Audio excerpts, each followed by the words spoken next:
जब कोई आदमी बीमार हो जाता है ना, तो डॉक्टर उसको पहले गोली दे करके देखता है, गोली से ठीक हो गया तो ठीक है, नहीं बाद में उसका ऑपरेशन करता है। बिल्कुल। अब यहाँ गोली से तो ठीक होने वाली बात है नहीं, अब तो ऑपरेशन करना पड़ेगा जी। और राहुल गांधी जी को जनता सीरियस ना पहले ले रही थी, ना आज ले रही है और नहीं लगता कहीं भी कि भविष्य में भी लेगी। क्योंकि राहुल गांधी की बजाय प्रियंका गांधी को आगे आना चाहिए। हाँ। और यहां तक कि जब राष्ट्रीय अध्यक्ष मल्लिकार्जुन खड़गे जी को बनाया गया, तब भी एक बड़े स्तर पर यह आवाजें उठी थी कि प्रियंका गांधी को कांग्रेस का राष्ट्रीय अध्यक्ष बनाया जाना चाहिए। इंदिरा गांधी जी की छवि दिखाई देती है। दूसरा, बहुत से नेता ये मानते थे कि राहुल गांधी अभी भी मैच्योर राजनीतिज्ञ नहीं बन पाए हैं, जबकि प्रियंका गांधी जब भी बोलती हैं सधी हुई बातें बोलती हैं। प्रियंका गांधी केवल एक सांसद है, उसके बावजूद वही संसद में छाई हुई। आप देखिए, सांसद बनने के तुरंत बाद कुछ ही समय बाद वो देश के गृह मंत्री अमित शाह जी से मिली। नरेंद्र मोदी जो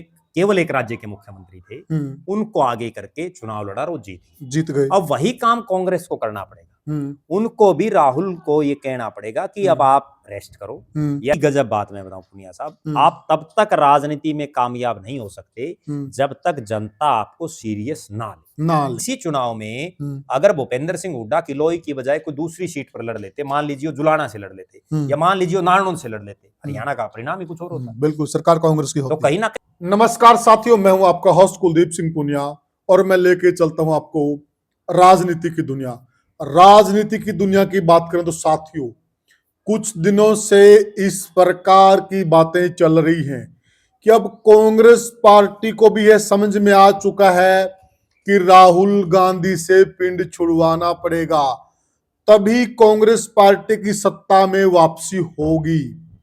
क्योंकि इस प्रकार की बातें कांग्रेस के कुछ वरिष्ठ नेता तो पहले से ही कर रहे थे, परंतु कुछ लोग जो बिल्कुल परिवार के भगत बन चुके थे, वो पूरा जोर लगा रहे थे कि नहीं, हमें राहुल गांधी को देश का प्रधानमंत्री बनाना है। परंतु अब जिस प्रकार से प्रियंका गांधी को टिकट दी गई, लोकसभा का चुनाव लड़वाया गया और अब जिस प्रकार से प्रियंका गांधी की ताजपोशी करने की कोशिश हो रही है, कहीं न कहीं वह इस ओर संकेत कर रही है। जो बिल्कुल गांधी फैमिली के नजदीकी नेता हैं, उन्होंने भी अब मान लिया है कि राहुल गांधी को साइडलाइन करना पड़ेगा अगर देश की सत्ता में लौटना है। तो इस मुद्दे पर हमारे साथ जुड़े हुए हैं वरिष्ठ पत्रकार और राजनीतिक विश्लेषक प्रद्युमन जोशीला जी। प्रद्युमन भाई राम राम। राम राम जी, सभी दर्शकों को नमस्कार, राम राम। प्रद्युमन भाई, जिस प्रकार से प्रियंका गांधी वायनाड से चुनाव जीती और उनका जो चुनाव प्रचार चला और कांग्रेस पार्टी के जो बड़े बड़े नेता उनके गुणगान कर रहे थे और जिस प्रकार की लाइमलाइट उनको दी जा रही है, क्या यह साफ संकेत नहीं है कि अब राहुल गांधी को कहा जा रहा है कि बाय टाटा? देखो, निश्चित रूप से कांग्रेस पार्टी में पिछले काफी लंबे समय से ये चर्चाएं थी, अंदर भी बाहर भी, सार्वजनिक तौर पर भी बहुत से नेताओं ने ये बातें बोली हैं कि राहुल गांधी की बजाय प्रियंका गांधी को आगे आना चाहिए। और यहां तक कि जब राष्ट्रीय अध्यक्ष मल्लिकार्जुन खड़गे जी को बनाया गया, तब भी एक बड़े स्तर पर यह आवाजें उठी थी कि प्रियंका गांधी को कांग्रेस का राष्ट्रीय अध्यक्ष बनाया जाना चाहिए। वो उनमें एक तो ज्यादातर कांग्रेसी ये कहते हैं कि इंदिरा गांधी जी की छवि दिखाई देती है, क्योंकि उनका जो नए नक्श या जो भी उनका हेयर स्टाइल है, कदकाठी है, वो कहीं ना कहीं इंदिरा जी से मिल रही है। अच्छा।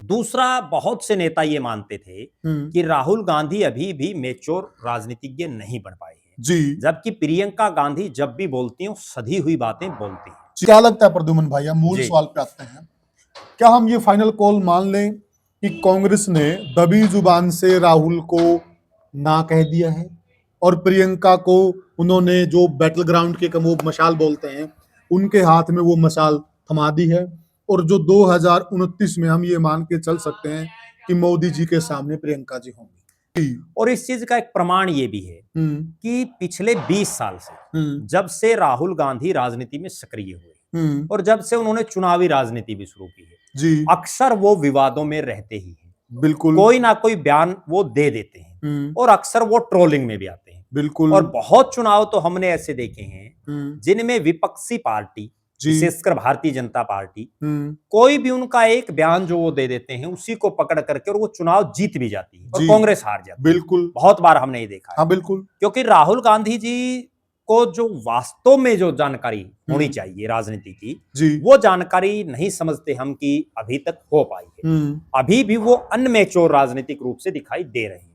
दूसरी तरफ आप ये देखिए कि जब से प्रियंका गांधी सक्रिय राजनीति में आई है, भले ही वो चुनाव उनका ये जीवन का पहला चुनाव था, लेकिन इससे पहले वो कांग्रेस की राष्ट्रीय महासचिव काफी सालों से बनी हुई है, वो उत्तर प्रदेश की प्रभारी काफी सालों से बनी हुई है और अक्सर वो पूरे भारत देश में चुनाव में भी और चुनाव से इतर भी जनसभाओं में जाती रहती है। आज तक मुझे तो कम से कम ये ध्यान नहीं आ रहा कि उनका कोई ऐसा बयान आया हो जो कहीं ट्रोलिंग में आया हो, या जो कहीं कोई विवादों में रहा हो। वो बड़ी सधी हुई बातें कहती है। अब जब से वो सांसद बनी है, एक चीज बड़ी गंभीर मैं दर्शकों को बता रहा हूं, भले ही विपक्ष के नेता संसद में राहुल गांधी हैं, भले ही कांग्रेस पार्टी के संसदीय दल के नेता राहुल गांधी हैं और प्रियंका गांधी केवल एक सांसद है, उसके बावजूद वही संसद में छाई हुई। आप देखिए, सांसद बनने के तुरंत बाद कुछ ही समय बाद वो देश के गृह मंत्री अमित शाह जी से मिली, कांग्रेस की तमाम महिला सांसदों को लेकर के। तो कहीं ना कहीं अपने आप में परिपक्वता दिखाता है। क्या कहीं इससे पहले राहुल गांधी इस तरह से महिला सांसदों को या इस तरह से अन्य सांसदों को लेकर के अमित शाह से मिले? हमने तो कभी नहीं देखा। सही कह रहे हैं आप। तो कहीं ना कहीं वो जिस ढंग से बोल रही हैं, जिस ढंग से वो बॉडी लैंग्वेज है उनकी, और जिस ढंग से वो राजनीति को आगे बढ़ा रही हैं, वरना तो होता क्या है कि विपक्ष के, क्योंकि बीजेपी उनके विपक्ष में है, विपक्ष के नेताओं के पास तो अक्सर कम जाते हैं। हाँ बिल्कुल। लेकिन उन्होंने ये बड़प्पन दिखाया, गर्मजोशी से मिली और वो खुद गई। तो निश्चित रूप से इस चुनाव में भी, इस लोकसभा के चुनाव में भी, पिछले स्टेट्स के चुनाव में भी उनकी जनसभाएं भी राहुल गांधी की बजाय ज्यादा डिमांडेबल प्रियंका गांधी रही हैं। बिल्कुल। और रोड शो में तो विशेषकर राहुल की बजाय प्रियंका की ज्यादा डिमांड रही है। जबकि राहुल गांधी ने, भले ही उन्होंने पूरे देश में पैदल यात्रा कर ली हो और कर लिया, उसका कोई आउटपुट नहीं नजर आया। तो ऐसा कहा जा सकता है कि जो देश की जनता ने एक मन बनाया हुआ था कि राहुल गांधी के बस की बात नहीं है, वो कांग्रेस के भी कई बड़े नेता कई सालों से कह रहे थे। अब धीरे धीरे कांग्रेस के जो अन्य नेता हैं उनके भी समझ में ये बात आनी शुरू हो गई कि अब राहुल के बस की बात नहीं है, प्रियंका को आगे किया जाए। इसमें मैं एक बड़ा गजब उदाहरण दर्शकों को देता हूँ और उससे वो समझ भी जाएंगे। जब एक नेता लगातार फेलियर हो रहा हो तो जब तक पार्टी उसको नहीं बदलती तब तक वो सत्ता में नहीं आती। अच्छा, उसका मैं दर्शकों को एक उदाहरण देता हूँ। 2004 में जब अटल बिहारी वाजपेयी जी देश के प्रधानमंत्री थे और तब जो लोकसभा का चुनाव हुआ, इंडिया साइनिंग के नाम पर वो चुनाव बीजेपी ने लड़ा। बिल्कुल। लाल कृष्ण आडवाणी जी को देश में आगे किया गया, पीएम इन वेटिंग। कि पीएम इन वेटिंग देश के लाल कृष्ण आडवाणी होंगे। उन्होंने बड़ी बड़ी जनसभाएं की, पूरे देश में रथ यात्रा, साइनिंग इंडिया, पूरा सिस्टम ढिंडोरा पीटा। बल्कि अति उत्साह में 6 महीने रहते थे सरकार, 6 महीने पहले चुनाव करवा लिया, वो इंडिया साइनिंग के चक्कर। और उसके बाद हुआ क्या कि बीजेपी का राज चला गया। 2009 में फिर से लाल कृष्ण आडवाणी जी के नेतृत्व में बीजेपी ने फिर से जुआ खेला कि इस बार फिर से आडवाणी जी को तो प्रधानमंत्री बनाएंगे। बिल्कुल। और वो जैसे ये कहते हैं ना भाई, कोई बच्चा जिद पकड़ ले कि मैंने तो बनना है भाई, तो इस तरह से आडवाणी जी ने भी जिद पकड़ रखी थी कि भाई प्रधानमंत्री तो बनना है जब वाजपेयी जी बन गए। लेकिन जनता को कुछ और ही मंजूर था। बल्कि ध्यान हो तो उस वक्त जिस प्रकार अब राहुल जी के लिए लोग बात करते हैं, वही आडवाणी जी विपक्ष के नेता करते हैं। लालू जी बड़े वो टोंट मारते थे लोकसभा के अंदर, वो कहते थे कि Advani ji PM in waiting, और वेटिंग ही रहेंगे। बिल्कुल, ना केवल लालू जी बल्कि बहुत सारे नेता। बिल्कुल। और हुआ क्या कि 2009 में फिर से बीजेपी आ गई। उसके बाद चुनाव आया 2014 का। सबकी नजरों में यही था कि आडवाणी जी को फिर करेंगे आगे, और तो कोई विकल्प ही नहीं था। बिल्कुल सही। लेकिन राजनीतिक व्यक्ति वही कामयाब है जो एंड टाइम पे सही फैसला ले। भारतीय जनता पार्टी ने सही फैसला लिया, बिल्कुल, और आडवाणी जी के आगे हाथ जोड़ लिए, भाई आपके बस की बात अब है नहीं। और उन्होंने नरेंद्र मोदी जो केवल एक राज्य के मुख्यमंत्री थे, उनको आगे करके चुनाव लड़ा और वो जीत गए। अब वही काम कांग्रेस को करना पड़ेगा। उनको भी राहुल को ये कहना पड़ेगा कि अब आप रेस्ट करो, या चूंकि वो अक्सर विदेशों में भी घूमते रहते हैं कि भाई आप जो है घूम फिर आओ और यहाँ की कमान अब प्रियंका गांधी को दो, क्योंकि राहुल जी का तो पता ही नहीं होता वो है का। बहुत बार कई बीजेपी के नेता उन पर टोंट मारते हैं कि ये तो कांग्रेस के वास्को डी गामा हैं। तो कहीं न कहीं अब उनको कांग्रेस भी ये कह रही कि आप वास्को डी गामा की तरह घूमिए। देखो, निश्चित रूप से उन्होंने जब पूरे भारत में यात्रा की, भारत जोड़ो यात्रा, मैं खुद भी उस यात्रा में देखा, मैंने वहां बड़े नजदीक से, तब लोग उनको कहीं ना कहीं सीरियस लेना शुरू कर दिया था लोगों ने। और एक बड़ी गजब बात मैं बताऊं पुनिया साहब, आप तब तक राजनीति में कामयाब नहीं हो सकते जब तक जनता आपको सीरियस ना ले, जब तक लोग आपका मजाक उठाएं। जब आपके ऊपर मीम्स बनने शुरू हो जाते हैं तो इसका मतलब कि आप ज्यादा कामयाब नहीं हो, सीरियस नहीं ले रहा। आपको तो वो जैसे चाचा चौधरी वाली बात है, भाई कार्टून टाइप का सिस्टम, पप्पू कह दिया गया आपको, और जनता ने मान भी लिया। बिल्कुल, अधिकतर आज भी सर्वे करा लीजिए आप, आज भी अधिकतर जनता उनको पप्पू ही मानती है। वो इसलिए मानती है ना कि उनके कारनामे ऐसे हैं, वो कुछ भी बोल देते हैं। जैसे ताजा उदाहरण हरियाणा का है, गोहाना में जलेबी की फैक्ट्री लगाने का। हाँ बिल्कुल, उनको ये शुद्ध बुद्धि नहीं है कि वो फैक्ट्री में नहीं बनती जलेबी, नहीं बनती। तो कहीं ना कहीं जब तक वो ग्राउंड जीरो पर, इस मामले में मैं एक बात जरूर कहूंगा, प्रियंका गांधी की जितने भाषण उनके अब तक सुने हैं, उनको जितनी नॉलेज है वो उसी पर बोलते हैं, वो दूसरी बात करती है। हाँ, ये बात सही है, ये सबसे बड़ी बात है। जबकि राहुल जी तो ठीक, उनको किसी ने कह दिया होगा भाई गोहाना, हो सकता है हुड्डा साहब वो सारे नेता साथ थे, भाई यहाँ गोहाना में जलेबियां मशहूर है, अगली बात बताई नहीं होगी। बिल्कुल, वो अगली बात उनको जितना नॉलेज थी वो बोल दी, और वो ट्रोलिंग ऐसी होगी कि पूरे देश में चल पड़ी। और बरवाला की रैली में वो उस पे बोलने लगे जो हमारे लड़के विदेशों में बहुत से ऐसे, क्योंकि ये मुद्दा ही नहीं हरियाणा में। तो अब जिस तरह से कांग्रेस पार्टी पिछले काफी सालों से, ये पहली बार भी नहीं है आपको बताऊं, कांग्रेस पिछले काफी सालों से राहुल जी का अल्टरनेट ढूंढ रही है। ये नहीं है कि उन्होंने आज ही प्रियंका को आगे किया, सही कहा आपने। उन्होंने उसको उत्तर प्रदेश का प्रभारी बनाया।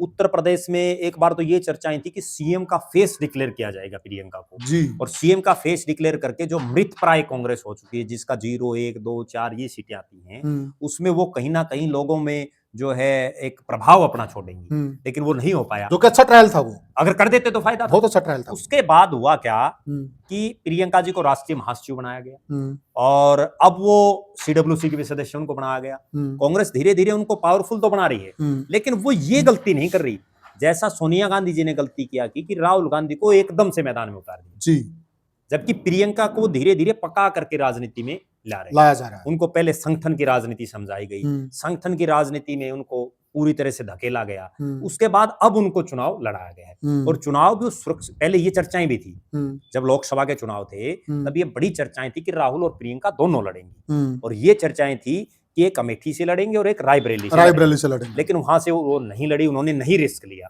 और वो केवल इसलिए नहीं लिया, मैं जो समझ पा रहा हूं कि कांग्रेस का शीर्ष नेतृत्व तो ये सोच रहा होगा कहीं ना कहीं, जो कांग्रेस के थिंक टैंकर हैं, कि अगर प्रियंका की शुरुआत ही हार से हो गई तो जिसके ऊपर आप भविष्य में दांव लगाना चाहते हो वो कामयाब नहीं हो पाएगा आपका।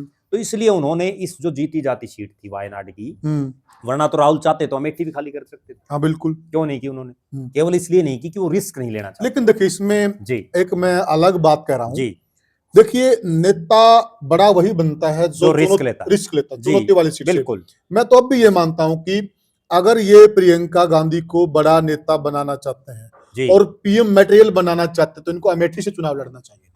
मैं तो इससे भी ऊपर बात ये कहता हूं कि अगर इनको वास्तव में कुछ करना था तो वाराणसी से मोदी जी की टक्कर में लड़ाते, नेता बनती। अरविंद केजरीवाल क्यों सत्ता में आया, उसने केवल एक चीज पर फोकस किया कि जहां से शीला दीक्षित चुनाव लड़ेगी मैं वहीं से चुनाव लड़ूंगा। जीत भी गया, शीला दीक्षित हारी भी लगातार राज में। उसने भी तो इतना बड़ा चैलेंज स्वीकार किया कि मैं मोदी के सामने लोकसभा का चुनाव लड़ूंगा, बिल्कुल राहुल के सामने कुमार विश्वास को चुनाव लड़ाया, बिल्कुल कितनी बड़ी बात है। बिल्कुल हार जीत वो एक अलग मायने है, बिल्कुल। चौधरी देवीलाल ने एक चैलेंज स्वीकार किया कि मैं 3 अलग अलग स्टेटों से चुनाव लड़ूंगा, उन्होंने बंसीलाल जी और भजनलाल जी के सामने एक साथ चुनाव लड़ा। कोई आदमी कल्पना कर सकता है? बिल्कुल सही कहा। अगर प्रियंका हार जीत एक अलग बात है, बिल्कुल सही कहा। आपके पास सबसे, मान लीजिए आपको एक गजब बात बताऊं, अब प्रियंका गांधी एमपी बनी, क्या उससे कांग्रेस राज में आ गई? वही 99 पहले थी, वही 99 अब है, बिल्कुल कोई फर्क नहीं पड़ा। लेकिन वही प्रियंका अगर नरेंद्र मोदी की टक्कर में चुनाव लड़ती, पूरे देश में एक मैसेज आता कि नरेंद्र मोदी का चुनाव फंस चुका है और वो चुनाव हार सकते हैं। प्रियंका गांधी उनके सामने चुनाव लड़ने की उसने हिम्मत की है, और देश में भी ऐसा है कोई जो चुनाव उनके सामने लड़ रहा है, और कद बढ़ जाता है इनका, बहुत बड़ा कद हो जाता है, एकदम से बढ़ जाता। इसीलिए यही तो बात है, जब तक फाइटर नेता किसको बोलते हैं, फाइटर नेता अब ठीक है वो वायनाड से जीत गई, सेफ सीट पर आपने जिता दी, कोई बात नहीं, अगली बार अगर वो वायनाड से लड़ेंगी तो कांग्रेस राज में अगली बार भी नहीं आएगी। जब तक उत्तर प्रदेश जैसे राज्य में आप 20, 30, 40 सीटें नहीं जीतोगे, जी, आप राज में आ ही नहीं सकते। बिल्कुल सही जब कहा। आपका उत्तर प्रदेश में 1, 0, 2 कैसे राज में आओगे? ये भी हम कह सकते हैं कि जब तक आप 5, हिंदी 7 पट्टी में, जी, जो हिंदी पट्टी के राज्य हैं, वहां पर मजबूत नहीं होगे, आप राज में नहीं आ सकते। जो कांग्रेस पहले भी राज में आती थी, उसका यही एक मूल मंत्र था। सारी पार्टियों का है, कांग्रेस का नहीं। बिल्कुल। आप बीजेपी क्यों आई? उत्तर प्रदेश में उनकी 72-73 सीटें आई, इसीलिए तो बिल्कुल। वो राज में आई हैं। सही कहा आपने। ठीक है, बिहार में उनकी आई है, गुजरात में उनकी आई, राजस्थान में, हरियाणा में, मध्य प्रदेश में, पंजाब में, इसीलिए तो वो राज में आई, दिल्ली में। बिल्कुल। जब तक आप इस क्षेत्र में नहीं आओगे, साउथ में तो आज भी बीजेपी खाली है, फिर भी वो सत्ता में है 3 योजनाओं से लगातार।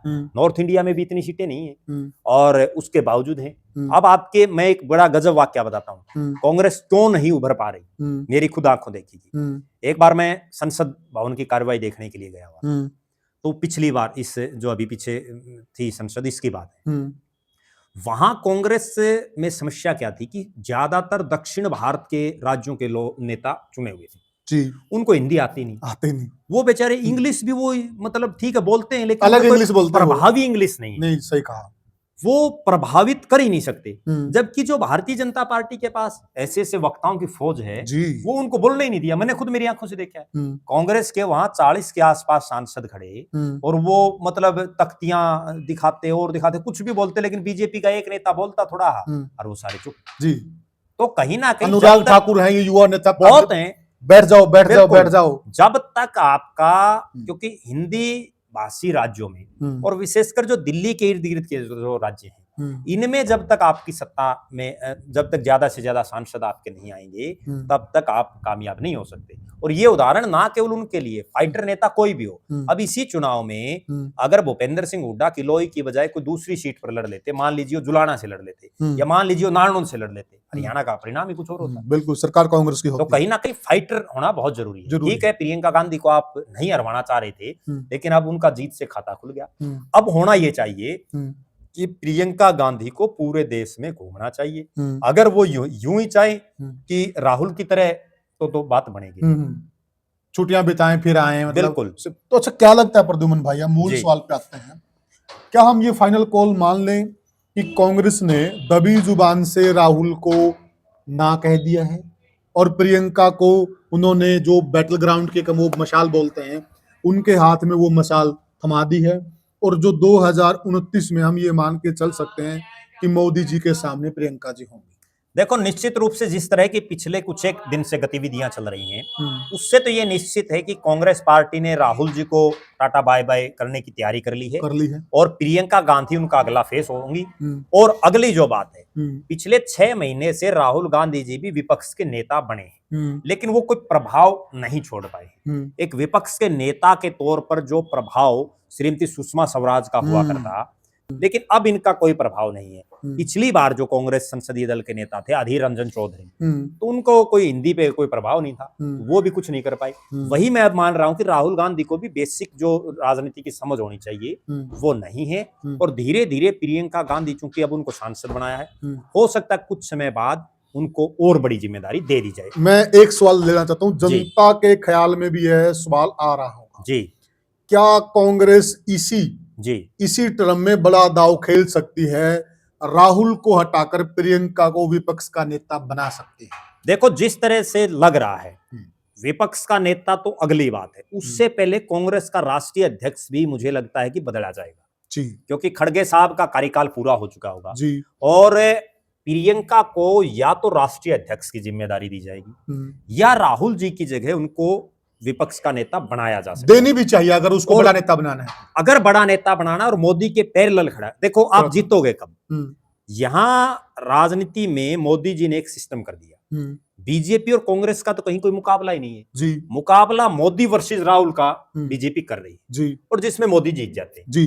अब उसमें कांग्रेस का नुकसान होता है, उसमें कांग्रेस का नुकसान है। जब तक आप उसके पैरेलल कोई नेता नहीं खड़ा करोगे, मान लीजिए कि मोदी वर्सेस प्रियंका हो गया, और प्रियंका चूंकि जिस तरह से वो अभी लोगों से मिल रही है और जिस तरह से उनका राजनीति करने का तौर तरीका है, उसमें वो कहीं ना कहीं उनको फाइट दे सकती है। सही कहा। और जब उनको फाइट देंगी तो आखिरकार वही होगा कि बीजेपी वर्सेस कांग्रेस करना पड़ेगा। और जिस दिन बीजेपी वर्सेस कांग्रेस हो गया उस दिन कांग्रेस जीत भी जाएगी, क्योंकि अब राहुल हार रहे हैं, कांग्रेस नहीं हार रही। हाँ जी। अब हार कौन रहा है? राहुल हार रहा है। अब बीजेपी नहीं जीत रही है, मोदी जीत रहा है, क्योंकि फेस ही दो है, मोदी वर्सेस राहुल। और कहीं न कहीं कांग्रेस को एक लाभ और भी हो सकता है प्रद्युमन भाई, जो कांग्रेस है, अगर राहुल गांधी देश का कोई सीरियस मुद्दा भी उठाते हैं तो बीजेपी उसको मजाक में टाल देती है, क्योंकि उनकी छवि उन्होंने एक पप्पू की बना दी है। तो वहां पर भी बीजेपी को मुश्किल आएगी अगर सामने ये होगी। निश्चित रूप से जिस जनता छवि बनाती है, नेता लोगों के बीच में एक माहौल बना देते हैं। अब मैं आपको एक बात बताऊं, 2000 से 2005 तक जब चौटाला साहब प्रदेश के मुख्यमंत्री थे, उस समय उनकी जो जनता में छवि बनी वो आज 20 साल के बाद भी ज्यों की त्यों है। बिल्कुल। अभय सिंह चौटाला की एक छवि बनी वो आज ज्यों की त्यों है, हरियाणा के संदर्भ में हम बात कर रहे हैं। मनोहर लाल खट्टर जी की एक छवि बनी वो आज ज्यों की त्यों है। चौरी देवीलाल की भी बनी। अब राहुल गांधी जी की एक छवि बन चुकी है, उस छवि को आप कितना ही कोशिश कर लीजिए वो पॉलिश नहीं हो सकती। अब मनमोहन सिंह जी की एक छवि बन चुकी थी कि वो बोलते नहीं, काम करते हैं लेकिन बोलते नहीं, तो वो छवि बन गई। अब मोदी जी की एक छवि बन चुकी है कि वो उससे बढ़िया कोई वक्ता नहीं है कोई, और वो ऐसे उनको सुनने के लिए लोग लालायित रहते जिस भी क्षेत्र में जाते हैं उसी क्षेत्र की बात करते। तो कहीं ना कहीं ये छवि आप क्या बोल रहे हैं उससे लोग समझ लेते हैं अपनी बातें। आजकल तो बच्चे तक भी समझने लगे। बिल्कुल सही कहा कि ये कौन बोल रहा है। बिल्कुल ठीक है ना। और उसमें अगर आपको परिवर्तन करना है तो अब जब कोई आदमी बीमार हो जाता है ना तो डॉक्टर उसको पहले गोली दे करके देखता है, गोली से ठीक हो गया तो ठीक है, नहीं बाद में उसका ऑपरेशन करता है। बिल्कुल। अब यहाँ गोली से तो ठीक होने वाली बात है नहीं, अब तो ऑपरेशन करना पड़ेगा। और राहुल गांधी जी को जनता सीरियस ना पहले ले रही थी ना आज ले रही है और नहीं लगता कहीं भी कि भविष्य में भी लेगी। क्योंकि जब से उन्होंने कमान संभाली, आप एक बात देखिए, एक नेता बार बार ये कहता है कि मैं अध्यक्ष नहीं बनूंगा, लोग उसको बार बार कहते नहीं अध्यक्ष बनाएंगे, वो रिजाइन दे देता है, संसद में अपनी सरकार होते हुए जो है वो ऑर्डिनेंस बिल फाड़ देता है, कहीं कुछ भी जो। अच्छा, इसमें एक और खास बात मैं बताऊं, जो बात हम ये कह रहे हैं ना कि प्रियंका को आगे लाने की कार्रवाई कर रही है कांग्रेस, राहुल जी भी खुद कह रहे हैं कि मेरे बस की बात नहीं है। उन्होंने बहुत बार जो है सारे इशारों में ये बात कह दी भाई मुझे मत टोको, मेरे बस की बात नहीं है। लेकिन वो कांग्रेस के जो और नेता हैं जो उनके चाटुकार टाइप के नेता हैं वो नहीं मान रहे। वो ये अगला तो ये कह रहा है मेरे बस की बात नहीं, और वो उनका नहीं तो नहीं करना है। अगला तो बार बार कह रहा है भाई किसी और को बना लो, और को। अब विपक्ष का नेता भी नहीं बन रहा था वो, बिल्कुल नहीं, तब भी वो बार बार ये बोल रहा था भाई किसी और को बनाओ। क्योंकि उसको हर आदमी को अपनी कमी का पता होता है। उसको ये पता है कि मेरे अंदर ये कमी है, मैं नेतृत्व नहीं दे सकता, लेकिन उसके बावजूद वो नेता उसके पीछे पड़े हुए बिना काम। तो कहीं ना कहीं अब उनको स्पष्ट रूप से ये कहते इशारों की बजाय स्पष्ट कर देना चाहिए। यानी कि वो बारात का दूल्हा नहीं बनना चाहते, जबरदस्ती उनको दूल्हा बना जा रहा है। वो बस बाराती तक सीमित है। हाँ, उससे ज्यादा नहीं है उनका सिस्टम। तो साथियों, ये हमने चर्चा की कि क्या कांग्रेस पार्टी को भी समझ में आ चुका है कि अब राहुल से पिंड छुड़वाने में ही फायदा है, अब उनको टाटा बाय बाय कह देना चाहिए। अदरवाइज आपका जो बीजेपी कहती नहीं कि 2047 की जो बात करती है तो वो कहीं न कहीं सच साबित हो सकती है। अगर उस चीज को तोड़ना है तो आपको करना ही पड़ेगा जो जनता चाहती है। तो आपको क्या लगा ये हमने जो चर्चा की, आप इस चर्चा में कहां तक सहमत हैं, हमें जरूर कमेंट सेक्शन में बताइएगा।